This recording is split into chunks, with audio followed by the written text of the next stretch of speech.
Assalamualaikum warahmatullahi wabarakatuh. Pada video kali ini saya akan mempresentasikan tugas studio perancangan arsitektur 2, yaitu bangunan semi publik, yang mana di sini saya akan merancang kafe. Sebelumnya perkenalkan, nama saya Wanderman dengan NIM 20211026. Baik, adapun kerangka berpikir saya yaitu pertama penentuan konsep, terus pendahuluan yang mana akan ada latar belakang, pengertian objek, tujuan perancangan, serta sasaran perancangan. Kemudian akan ada data yang mana di sini data terbagi dua, yaitu data fisik dan data non fisik yang kemudian akan dianalisis dan setelah dianalisis akan mendapatkan sintesis yang akan diimplementasikan pada gambar kerja.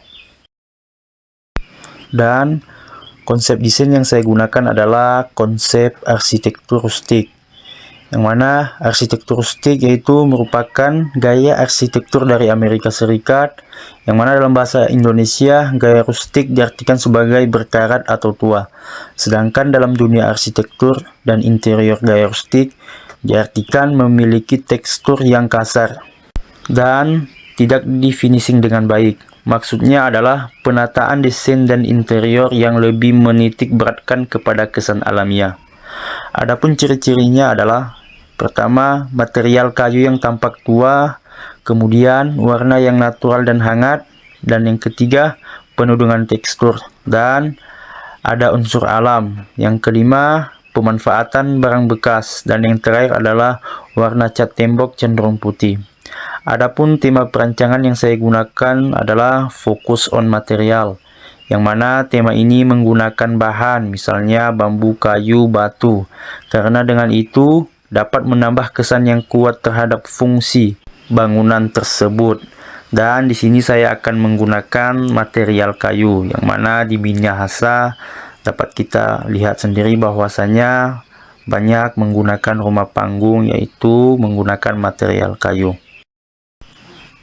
Adapun pendahuluannya yaitu yang pertama latar belakang, kemudian pengertian objek, sasaran perancangan, dan yang terakhir tujuan perancangan. Adapun latar belakangnya adalah bangunan kafe di Indonesia saat ini, khususnya di kota-kota besar, semakin berkembang pesat, dan beberapa di kota kecil juga banyak bermunculan. Seiring banyaknya pecinta dan penikmat kopi, baik kalangan orang tua maupun anak muda, khususnya di Perum Mahesa Unima, untuk memenuhi kebutuhan masyarakat, maka inilah alasan saya yang akan merancang sebuah kafe yang nyaman dan menarik perhatian pengunjung. Pengertian objek. Menurut Marsum 2005, kafe adalah tempat untuk makan dan minum, sajian cepat saji, dan menyuguh kesuasanaan santai atau tidak resmi. Selain itu juga merupakan suatu tipis dari restoran yang biasanya menyediakan tempat duduk di dalam dan di luar restoran. Adapun kafe yang saya rancang akan memperhatikan aspek-aspek penting sehingga dapat membuat pelanggan nyaman dan betah di area kafe dan tidak mudah bosan. Kemudian membagi bagian kafe yaitu area indoor dan outdoor. Dan sasaran perancangan yaitu untuk memenuhi kebutuhan masyarakat, khususnya mahasiswa yang ada di area Perum Mahesa Unima, dan menciptakan suasana kafe yang nyaman untuk bersantai dan berkumpul. Dan tujuan perancangan yang pertama adalah kafe didesain sebagai tempat yang menarik dan nyaman dikunjungi pengunjung. Dan yang kedua, menciptakan suasana kafe yang minimalis dan dapat dikunjungi dari kalangan manapun. Adapun tujuan yang ketiga adalah kafe ini juga akan didesain semi publik sehingga dapat dijadikan tempat mengerjakan tugas bagi mahasiswa, dikarenakan lokasi site ini berada di lokasi kos-kosan. Adapun tujuan perancangan yang terakhir adalah di area dinding kafe akan dijadikan tempat tulisan atau kata-kata yang menambah informasi terhadap pengunjung. Dan sekarang kita akan masuk ke data fisik, yaitu adalah akan ada pemilihan site dan lokasi, sirkulasi, data iklim, kebisingan, view, dan utilitas. Dan site dan lokasi yang terpilih berada di Tondano Selatan, tepatnya di Perum Mahisa Unima Blok D dengan ukuran site 13 kali 20 meter. Adapun alasan saya memilih site ini adalah lokasi site yang strategis dan di mana belum ada bangunan kafe di daerah tersebut. Adapun yang ketiga adalah Perum Mahisa Unima merupakan kos-kosan mahasiswa sehingga berpotensi banyak pengunjung. Adapun alasan yang terakhir adalah daerah dengan iklim dingin malah cocok membangun bangunan kafe. Analisis site, yang mana keadaan site dalam tapak masih belum bersih dan harus melakukan pembersihan terlebih dahulu. Adapun permasalahan yaitu kondisi site masih ditumbuhi semak-semak dan pohon liar, kemudian masih banyak bebatuan di dalam area tapak. Adapun solusinya adalah alternatif pertama, membersihkan site menggunakan tenaga manual seadanya. Kemudian alternatif kedua, menggunakan alat berat atau bulldozer. Adapun solusi yang terpilih adalah menggunakan alat berat bulldozer guna mempercepat pembersihan dan tidak memakan waktu yang lama. Sekarang kita masuk ke data sirkulasi dan analisisnya.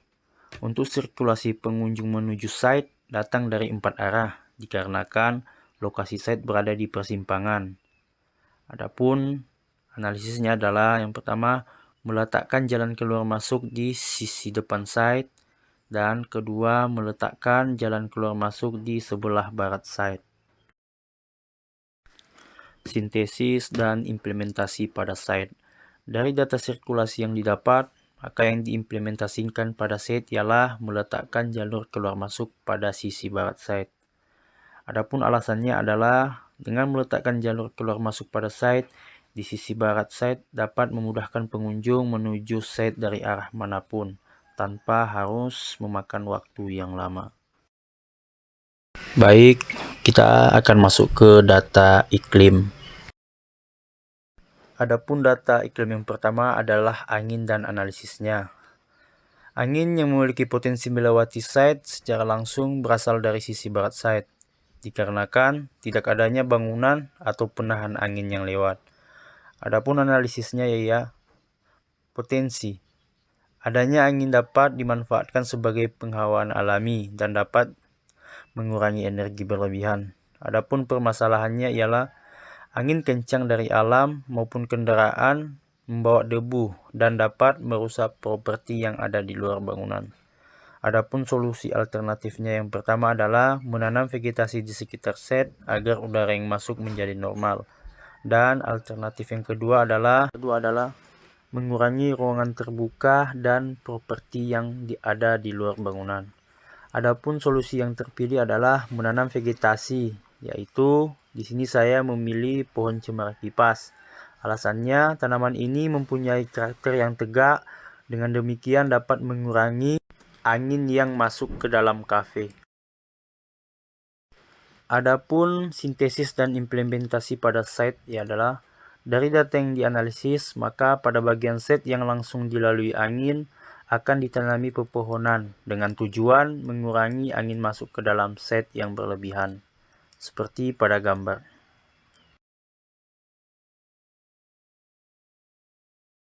Adapun data iklim yang kedua adalah hujan dan analisisnya.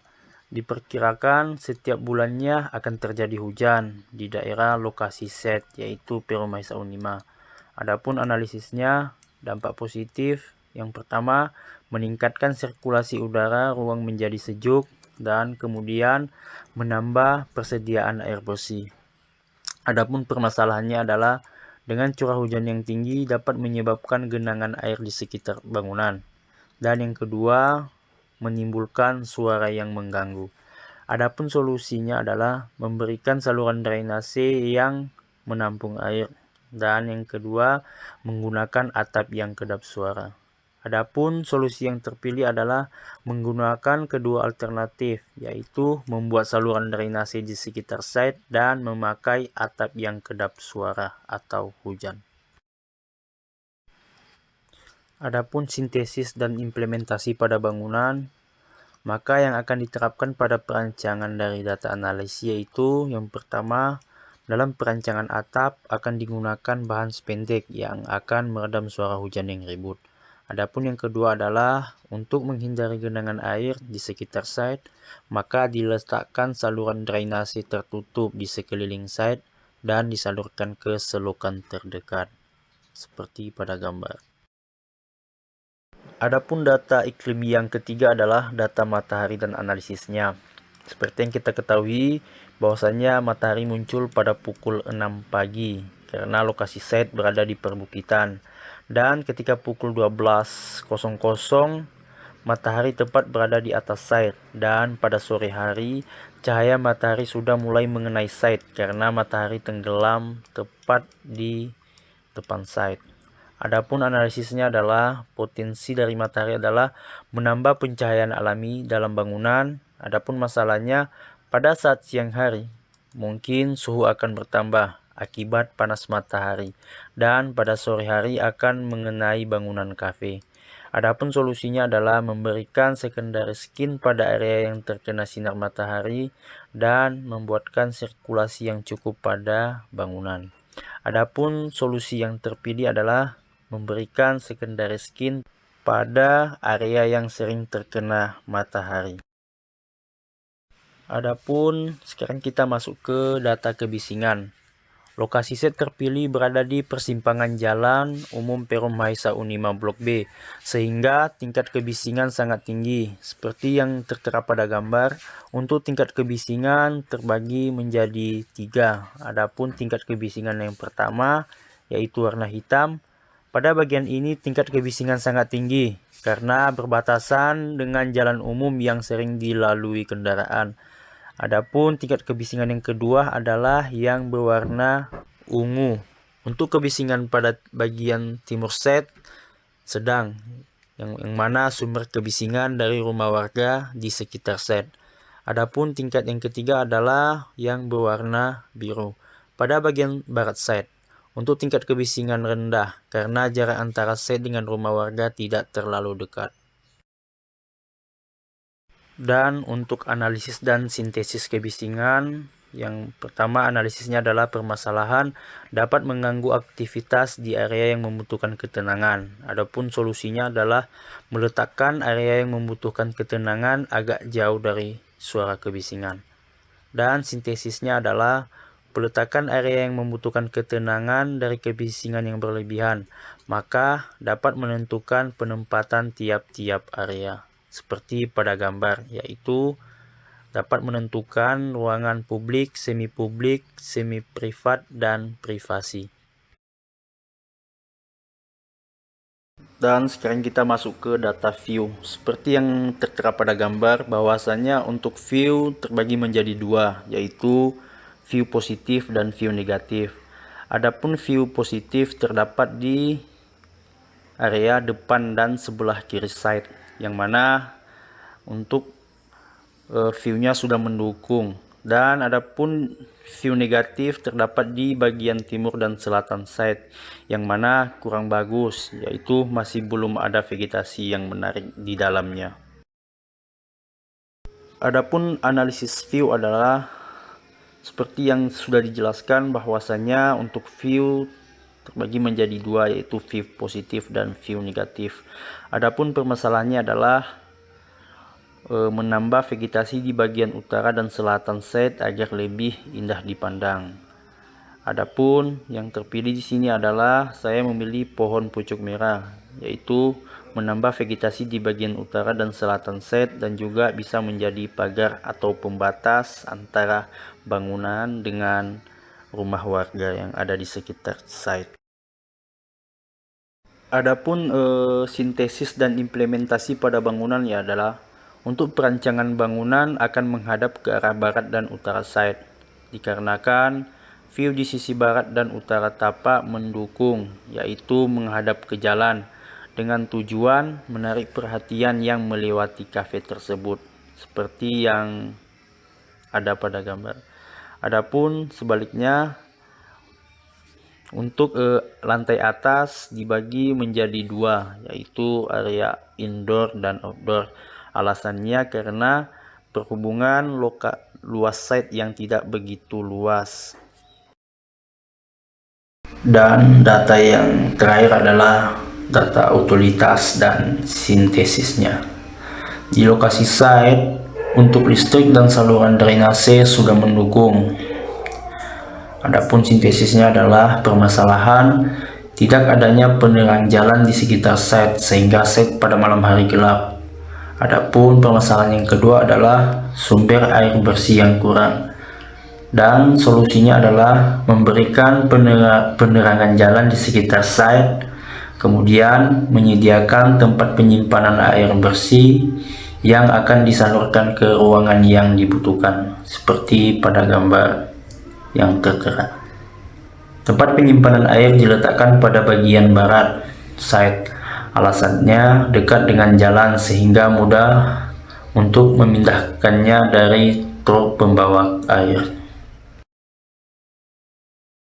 Sekarang kita masuk ke data non-fisik, yang mana ada data penghuni, aktivitas pemilik, aktivitas pengunjung, kebutuhan ruang, besaran ruang, dan diagram ruang. Dan adapun data yang pertama adalah data penghuni. Yang pertama pemilik kafe, yang kedua 4 karyawan kafe, dan yang ketiga office boy atau pembersih. Adapun aktivitas penghuni ialah yang pertama pemilik kafe, yaitu mengawasi keadaan kafe, mengatur keuangan, melakukan pekerjaan di ruang kerja pribadi, kemudian beristirahat. Dan adapun aktivitas 4 karyawan yaitu mengganti pakaian, memeriksa keperluan bahan-bahan, menyediakan pesanan, melayani pelanggan, dan beristirahat. Dan adapun office boy yaitu mengganti pakaian, membersihkan area kafe, memeriksa gudang bahan-bahan masak-memasak, menjaga kebersihan area dapur, dan beristirahat. Adapun analisisnya adalah dari data aktivitas penghuni, maka dapat ditentukan bahwasanya apa-apa saja fasilitas yang diperlukan. Adapun fasilitas yang harus disediakan antara lain meja dan kursi, loker, kasur, lemari barang, alat-alat kebersihan, dan freezer. Adapun aktivitas pengunjung dan analisisnya yaitu memarkirkan kendaraan, memesan makanan atau minuman, menunggu pesanan, hanya membeli saja, kemudian menikmati pesanan atau minuman, bersantai atau berkumpul dengan teman, kemudian membayar pesanan, dan MCK. Adapun analisisnya adalah dari data aktivitas pelanggan, maka dapat kita tentukan apa-apa saja fasilitas yang harus disediakan. Adapun fasilitas yang harus disediakan antara lain meja dan kursi, WiFi, stok kontak, kemudian lemari minuman dingin. Baik, adapun data selanjutnya adalah kebutuhan ruang. Seperti yang tertera pada tabel, bahwasanya untuk kebutuhan ruang dibutuhkan 11 ruang. Yang mana ada area parkir, kasir, area indoor, area transaksi, toilet, area servis atau gudang, outdoor, ruang kerja pemilik, ruang ganti, ruang istirahat, dan ruang tunggu. Adapun analisis kebutuhan ruang adalah dari hasil dan kebutuhan ruang, maka akan didapatkan berapa jumlah ruangan yang dibutuhkan, seperti yang tertera pada tabel berikut ini. Adapun jumlah total ruangan yang dibutuhkan sebanyak 16 ruangan. Dan adapun data yang selanjutnya adalah fasilitas ruang. Dapat dilihat pada tabel berikut ini.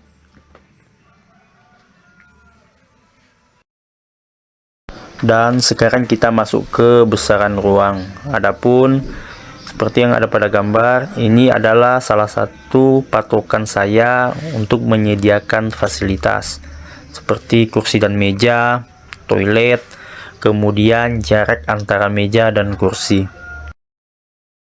Adapun besaran ruangan selanjutnya adalah meja kasir dan meja bar. Oke, sekarang masuk ke hubungan ruang. Seperti yang ada pada slide, yang mana ada keterangan di bawah. Untuk keterangan warna merah menunjukkan hubungan ruang dekat. Adapun untuk keterangan warna oranye, hubungan ruang cukup dekat, dan untuk warna biru keterangan ruangan jauh atau tidak berhubungan. Adapun bubble diagram ruang seperti yang ada pada gambar slide, untuk warna hijau menunjukkan ruangan publik, dan warna ungu untuk semi publik, dan untuk warna biru menunjukkan sifat semi privat, dan untuk warna oranye menunjukkan area privat. Ya, seperti yang ada pada gambar. Untuk zoning lantai 1, untuk area publik itu adalah area parkir, dan untuk semi publik ada indoor dan semi privasi, tempat kerja karyawan, dan privasi adalah gudang dan toilet. Adapun untuk zoning lantai 2, untuk area publik ada area indoor dan semi publik, area indoor dan semi privasi, tempat istirahat pekerja. Adapun untuk zoning privatnya adalah tempat toilet. Adapun konsep konstruksi, pada perancangan ini saya akan menggunakan plan dan pondasi cakar ayam, yang mana merupakan jenis pondasi yang cocok untuk digunakan sebagai pondasi bangunan 2 lantai dan dapat digunakan di segala keadaan macam tanah. Adapun konsep bahan yaitu untuk lantai pada area indoor menggunakan lantai keramik dengan variasi warna sehingga kesan rustik dapat muncul di area tersebut. Sedangkan pada area outdoor menggunakan lantai parket untuk menonjolkan kesan hangat dan natural sehingga aktivitas di kafe lebih santai dan tenang. Adapun untuk area dinding menggunakan bata dan menggunakan cat rustik bertujuan untuk mengolah elemen dinding menjadi elemen dekoratif yang dapat memberikan kesan unik yang disesuaikan dengan tema desain. Adapun untuk plafonnya, plafon yang digunakan adalah permainan ketinggian dengan warna yang menyelaraskan dengan warna lantai dan dinding. Bahan utama yang digunakan adalah gypsum board. Adapun konsep bentuk adalah bentuk dasar bangunan diambil dari segi panjang, kemudian di mana balok ditumpuk menjadi 2 tingkatan, kemudian dilakukan pemotongan bagian bawah dan atas balok, serta memberi potongan miring pada bagian atas balok sebagai atap bangunan, seperti yang ada pada gambar. Baik, sekarang kita masuk ke gambar kerja, yang mana ada denah, potongan, tampak, dan animasi. Dan inilah denah untuk perancangan kafe ke lantai 1 dan lantai 2. Ya, sekarang kita masuk ke gambar set plan.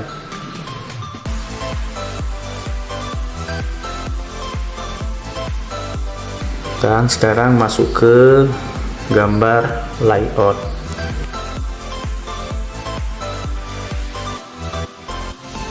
Dan adapun gambar berikutnya adalah potongan BB.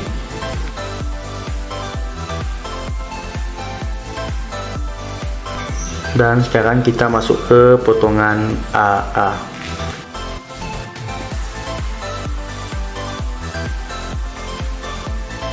Adapun tampak samping dari bangunan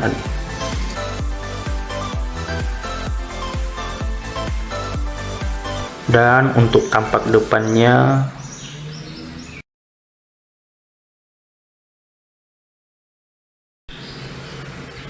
adapun tampak samping dari bangunan, dan yang terakhir adalah tampak belakang bangunan.